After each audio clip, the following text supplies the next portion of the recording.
दोस्तों, आज की कहानी आपकी सोच को बदलने पर मजबूर कर देगी। अक्सर हम अपने गुस्से या तंज के लिए कुत्तों का नाम इस्तेमाल करते हैं, गाली इंसान को देते हैं, लेकिन नाम कुत्ते का बदनाम होता है। क्या वाकई कुत्ता इतना तुच्छ और गया गुजरा प्राणी है? हमने कभी सोचा, जो कुत्ता कई दिनों से भूखा हमारे दरवाजे पर पड़ा रहता है, क्या हमने उसे कभी कुछ खिलाने की कोशिश की? नहीं।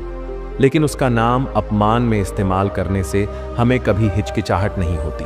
दोस्तों, आपसे विनती है कि सिर्फ 5 मिनट का समय देकर इस कहानी को जरूर सुनें। शायद आपकी सोच में एक सकारात्मक बदलाव आए। नमस्कार दोस्तों, बोधि अनुमान YouTube चैनल में आपका दिल से स्वागत है। एक गांव में एक गरीब स्त्री रहती थी। वह हमेशा चिंतित और परेशान रहती थी। उसे लगता था कि शायद उसने पिछले जन्म में कुछ बड़े पाप किए होंगे, इसलिए इस जीवन में उसे इतनी परेशानियों का सामना करना पड़ रहा है। एक दिन वह अपने दुखों से घबराकर गांव से बाहर निकल पड़ी। चलते चलते वह एक आश्रम के पास पहुंची। आश्रम का वातावरण बहुत ही शांत और पवित्र था। आश्रम में एक संत महात्मा अपने शिष्यों के साथ बैठे थे और थोड़ी दूर पर एक अन्य शिष्य कुत्ते को रोटी खिला रहा था। संत के पास बैठे शिष्यों में से एक ने यह दृश्य देखा और उसके मन में एक प्रश्न उठ गया। उसने विनम्रता से संत से कहा, गुरुदेव, यदि आप अनुमति दें तो मैं एक प्रश्न पूछना चाहता हूं। संत मुस्कुराए और बोले, पूछो वत्स। शिष्य ने जिज्ञासा से कहा, गुरुदेव, आप हमें हर दिन समय निकालकर कुत्तों को एक टुकड़ा रोटी खिलाने की सीख देते हैं। कृपया बताइए, इससे मनुष्य को क्या लाभ होता है? क्या यह सिर्फ दया का प्रतीक है या इसके पीछे कोई गहरा अर्थ छिपा है? संत के पास बैठे शिष्य ने जैसे ही अपना प्रश्न पूछा, उनकी बातें थोड़ी दूरी पर खड़ी वह गरीब स्त्री भी सुन रही थी। आश्रम के शांत वातावरण में संत और शिष्य के बीच होने वाला संवाद उसके कानों तक साफ साफ पहुंच रहा था। वह स्त्री पहले से ही अपने जीवन के कष्टों और दुखों का समाधान खोजने की उम्मीद में यहां पहुंची थी। संत और शिष्य के बीच हो रही चर्चा ने उसकी जिज्ञासा को और बढ़ा दिया। वह सोचने लगी, शायद इन संतों की बातों में मेरे सवालों के जवाब छिपे हों। शायद मैं यह समझ पाऊं कि मेरी तकलीफों का कारण क्या है और मुझे क्या करना चाहिए। तभी महात्मा ने अपनी बात रखना शुरू किया और बोले, अगर मनुष्य कुत्ते को रोटी खिलाने के 8 फायदे जान जाए तो कभी दुखी नहीं होगा। भंते, कुत्ते को एक टुकड़ा रोटी खिलाने से मनुष्य को 8 फायदे होते हैं, तथा जो भी मनुष्य इन फायदों के बारे में जान जाता है उसका जीवन धन्य हो जाता है और उसको जीवन में कभी दुखों का सामना नहीं करना पड़ता है।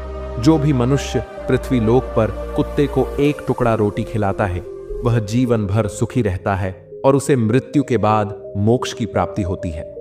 महात्मा ने कहा, भंते, मैं तुम्हें एक कहानी सुनाता हूं, ध्यान से सुनना, फिर तुम्हें सब पता चल जाएगा। एक समय की बात है, एक काले रंग का कुत्ता था।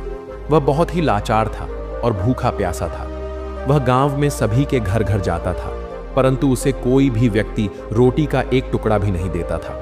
वह भूख के मारे इधर उधर घूमता रहता। एक दिन वह गांव के बाहर नदी के किनारे एक ऋषि के आश्रम पर पहुंच गया और ऋषि से कहने लगा, हे मुनिवर, मुझे लगता है आप बहुत ही विद्वान तथा ज्ञानी हैं, इसीलिए मैं भूखा प्यासा आपके पास आया हूं।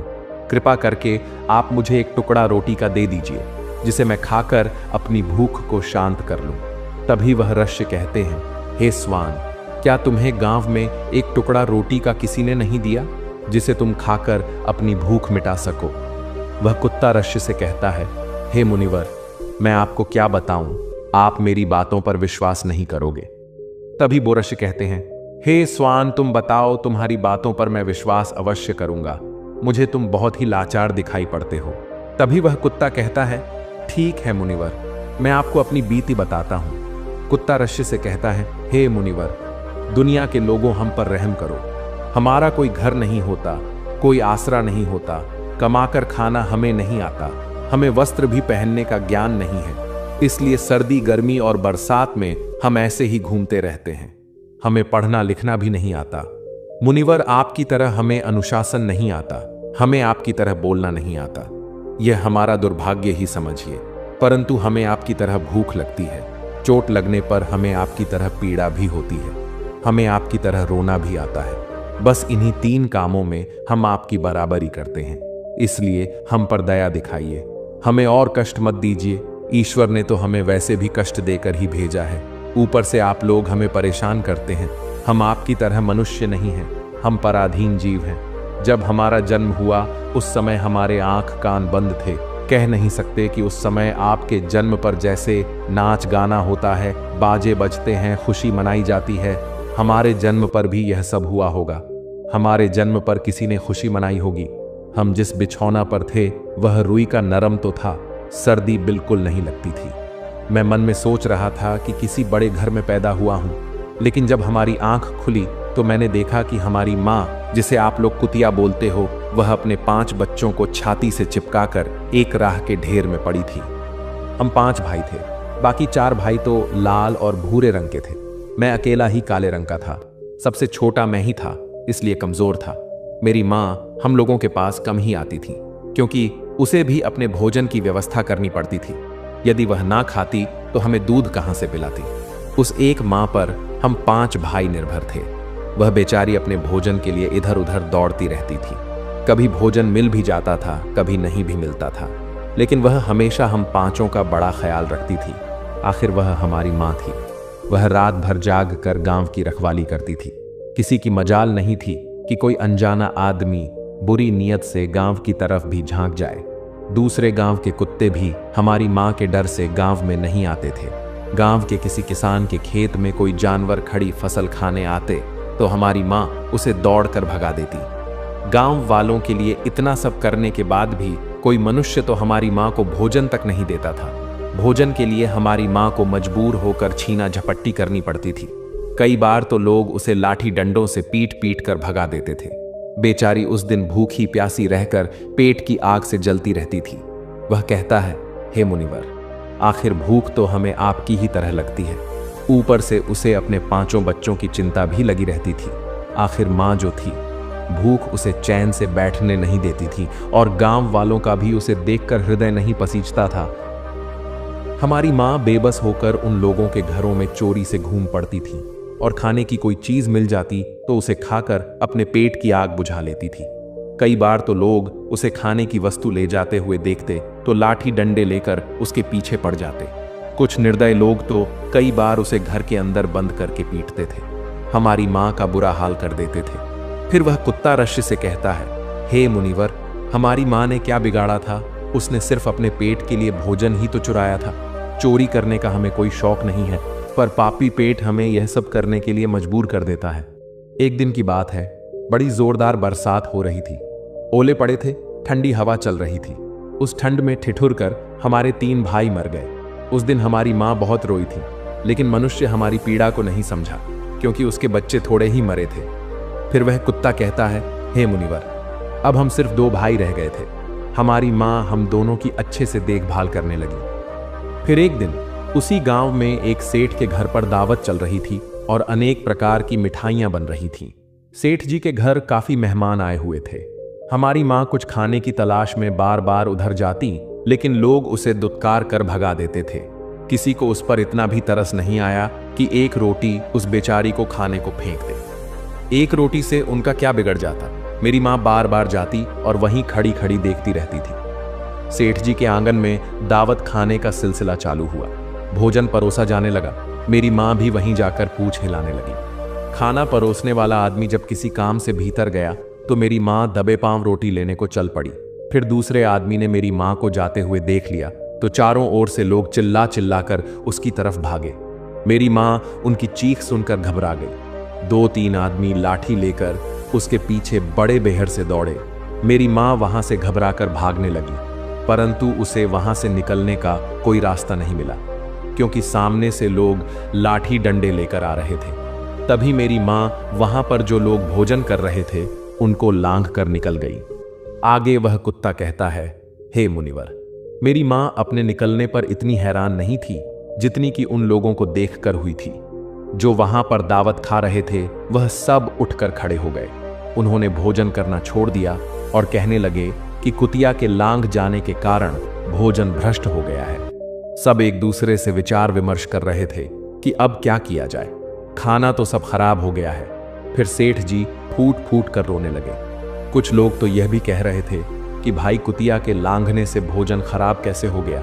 उसने खाने में या पतीले में मुंह थोड़ी डाला है, सिर्फ ऊपर से लांघ कर ही तो गई है। और कहने लगे, शहरों में तो लोग कुत्ते को पाल कर घर के अंदर सुलाते भी हैं और खिलाते भी हैं, तो इसमें कोई बुरी बात नहीं है।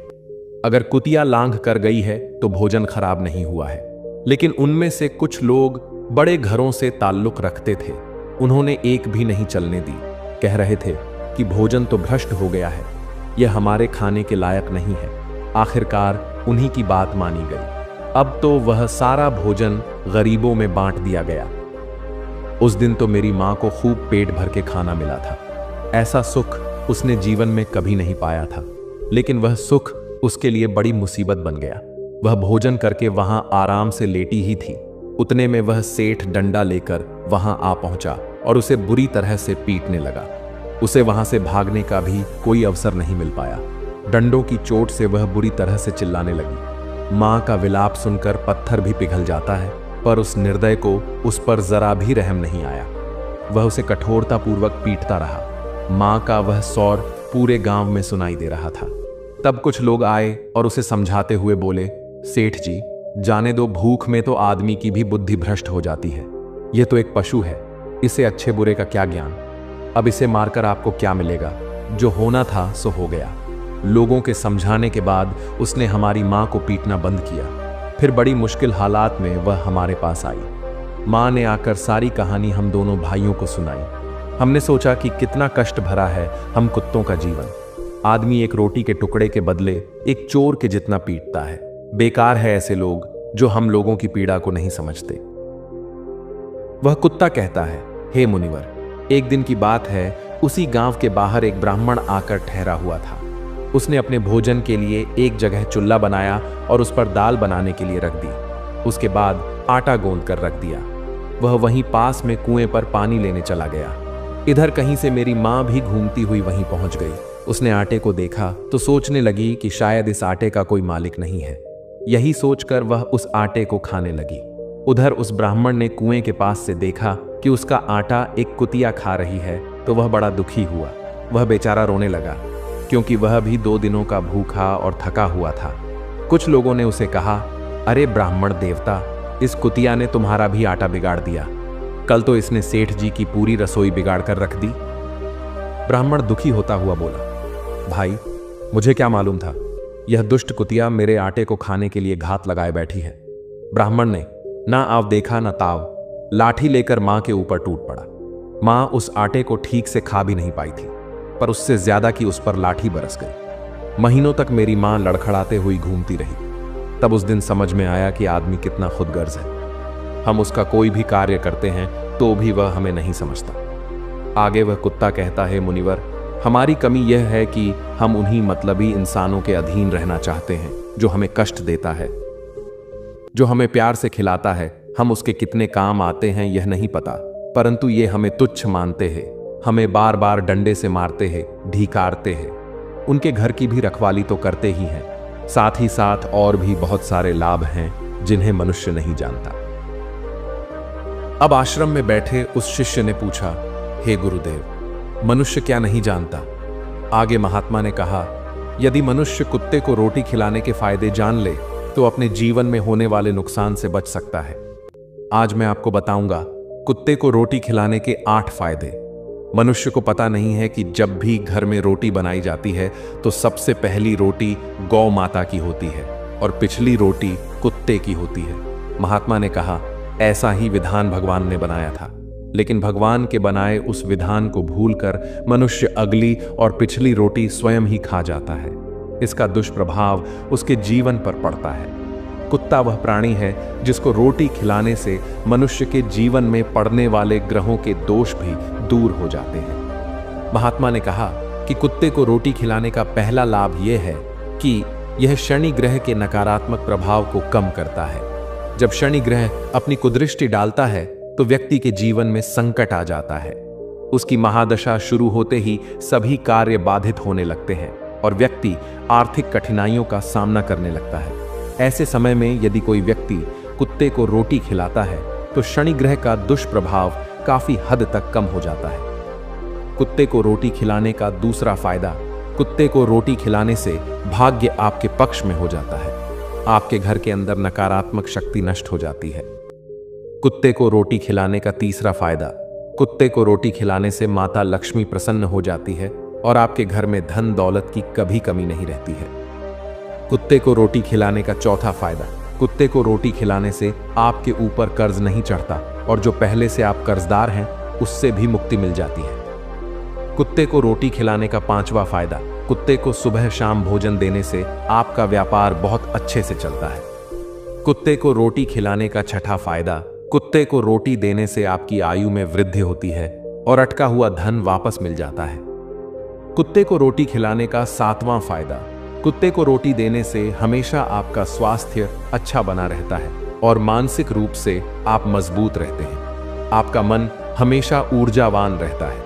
अच्छे विचार आपके मन के अंदर आते हैं। कुत्ते को रोटी खिलाने का आठवां फायदा, कुत्ते को रोटी खिलाने से भगवान प्रसन्न रहते हैं क्योंकि भगवान को समस्त जीवों की चिंता रहती है और जो समस्त जीवों पर दया खाता है भगवान भी उस मनुष्य से हमेशा प्रसन्न रहते हैं। भगवान की कृपा सदैव उस परिवार पर बनी रहती है।